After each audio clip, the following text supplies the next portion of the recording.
નમસ્કાર વિદ્યાર્થી મિત્રો, સ્વાગત છે તમારું તમારી પોતાની યુટ્યુબ ચેનલ માય ટીચિંગ ક્લાસમાં। આજે આપણે ભણીશું ધોરણ 10 વિષય ગુજરાતીમાં પાઠ કાવ્ય 11 શિકારીને, જે સોનેટ છે અને જેના કવિ છે કલાપી।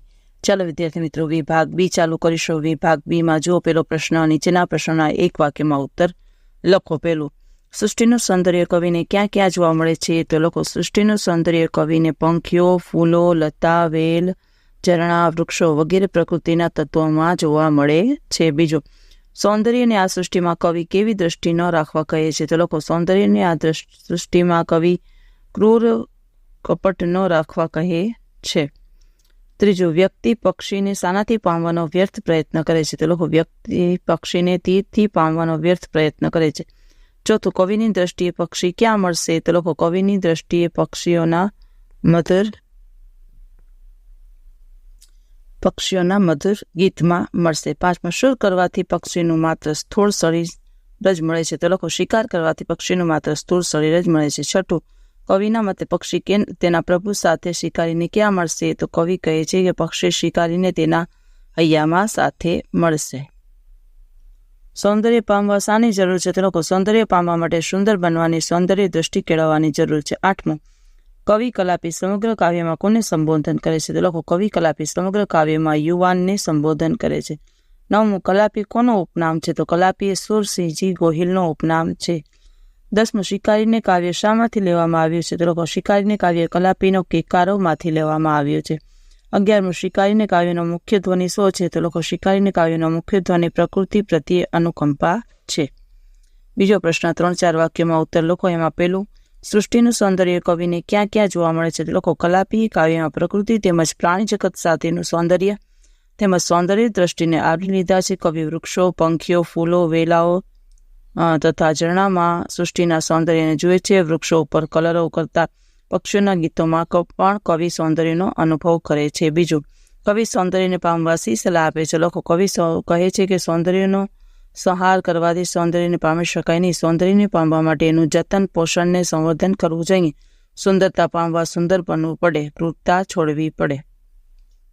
ત્રીજું, કવિ પક્ષીને પામવા શું કરવાનું કહે છે? તો લોકો, કવિ પક્ષીને પામવા કહે છે કે તેના પર તીર ચલાવવાનું નથી, પણ ક્યાંક છુપાઈને તેના મધુર ગીત સાંભળવાના છે। તેનાથી મધુર કલરોનું સૌંદર્ય માણવા મળશે અને પક્ષી તેના પ્રભુરાર્થે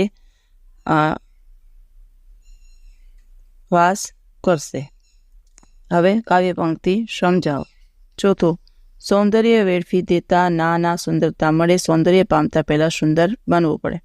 સમગ્ર વિશ્વમાં ઠેર ઠેર સૌંદર્ય પથરાયું છે। એ સૌંદર્યનો નાશ કરવાથી એમાં રહેલી સુંદરતાને આપણે નષ્ટ કરીએ છીએ અને આપણે માણી શકતા નથી। ખરેખર સૌંદર્યને માણવું હોય તો સૌથી પહેલા સૌંદર્યતા કેળવવી પડે। હવે છે પ્રશ્ન નંબર 3, 10-12 વાક્યમાં મુદ્દાસર ઉત્તર લખો।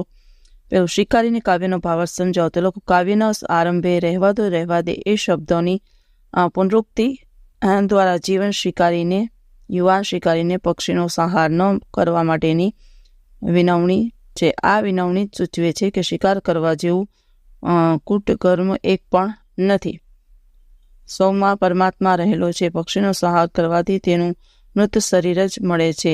પક્ષીનો સંહાર એ પરમાત્માના સંહાર બરાબર કે પરમાત્મા એ સર્જેલી સૃષ્ટિમાં પંખીઓ, ફૂલો, લતા, ઝરણા, વૃક્ષો વગેરે અનેક પ્રકૃતિ તત્વોનું સૌંદર્ય ભરેલું છે। સૌંદર્ય માણવું હોય તો એને માટે સૌંદર્ય દ્રષ્ટિ કેળવવી પડે। પરમાત્માએ સર્જેલી સૃષ્ટિમાં રહેલા સૌંદર્યને માણવાથી આપણા મનનો તાર પરમાત્મા સાથે જોડાય છે। સૌંદર્યનું જતન કરવાથી, તેનો આદર કરવાથી પરમાત્માનો આનંદ માણી શકાય છે। પરમાત્માનું આ સુંદર સર્જન છે, એમાં ત્યાં એકબીજા સાથે હળી મળીને સહસા ભાવથી રહે તો એનો આનંદ અનેરો છે અને એમાં વસુદેવ કુટુંબકની ભાવના રહેલી છે। ચાલો વિદ્યાર્થી મિત્રો, હવે વિભાગ સી ચાલુ કરીશું। વિભાગ સીમાં જો યોગ્ય વિકલ્પ પસંદ કરીને ઉત્તર લખો। ચાલો, પેલું છે જોડણી। તો જુઓ, સૌંદર્ય, પછી ઉપયોગ, ક્રૂરતા ને સુંદરતા। પછી છે બીજું સાચી સંધિ। તો પેલામાં લખો વ્યર્થ, બીજામાં પોષણ। પછી છે સમાનાર્થી। તો દ્રષ્ટિ તો નજર, વિશ્વ તો જગત, ઉપભોગ તો આસ્વાદ ને લતા તો વેલ। પછી કયો પ્રત્યય રહેલો છે? તો પહેલામાં લખો પર પ્રત્યય, બીજામાં પર પ્રત્યય, ત્રીજામાં પૂર્વ પ્રત્યય, ચોથામાં પર પ્રત્યય। પછી 5મું, સંજ્ઞાનો પ્રકાર, સુંદરતા તો કે ભાવવાચક, આર્દ્રતા તો કે ભાવવાચક, પછી તરુ તો કે જાતિવાચક. પછીનો છઠ્ઠો પ્રશ્ન, શબ્દ સમૂહ માટે એક શબ્દ. પેલું સાધુઓનો નિવાસ તો આશ્રમ, કેકા એટલે મોરનો અવાજ તો કે કેકારો. હવે વિરોધી શબ્દો, ઉપયોગ, નિરુપયોગ, સંહાર, સર્જન, સ્થૂળ, સૂક્ષ્મ, આદ્ર, શુષ્ક, સાર્થ, વ્યર્થ, કઠોર, કોમળ. પછી શબ્દોના અર્થ, સંત તો કે સાધુ અને સત તો કે સત્ય, તરુ તો કે ઝાડ ને તરુ તો કે ડૂબ્યા વિના પાણીમાં. ત્રીજું ઉપયોગ તો કે જરૂરિયાત, ઉપભોગ તો કે ભોગવવું, ભોગવટો, ભરવું તો કે ખાલી હોય તેમાં મૂકવું અને પડવું તો કે ભેગું મળી જવું. હવે તળપટા શબ્દનો શિષ્ટ રૂપ, ઘટવું તો કે શોભવું અને શ્રોણ તો કે સાંભળ. હવે વિશેષણ શોધીને તેનો પ્રકાર. ઘટેના ક્રૂર દ્રષ્ટિ અહીં ત્યાં, ક્રૂર તો કે ગુણવાચક. પક્ષી તેના પ્રભુ સાથે હૈયામાં મળશે, તહને તેના સંબંધવાચક. પછી ક્રિયા વિશેષણ, સૌંદર્ય પામતા પહેલા સુંદર બનવું પડે પહેલા તો કે સમયવાચક. પક્ષીને પામવાનો છાનો તો કે રીતિવાચક. પછી ધ્વનિ ઘટકો છૂટા પાડો. ચલો વિદ્યાર્થી મિત્રો લખી શકો છો તમે જોઈને.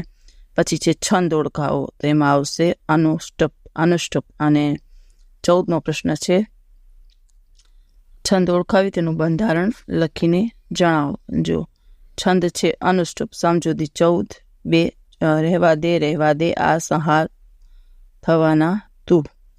બંધારણ 8 અક્ષરના 4 ચરણ, 35 ઘટેના કૂટતા આવી વિશ્વ આશ્રમ સંતનું.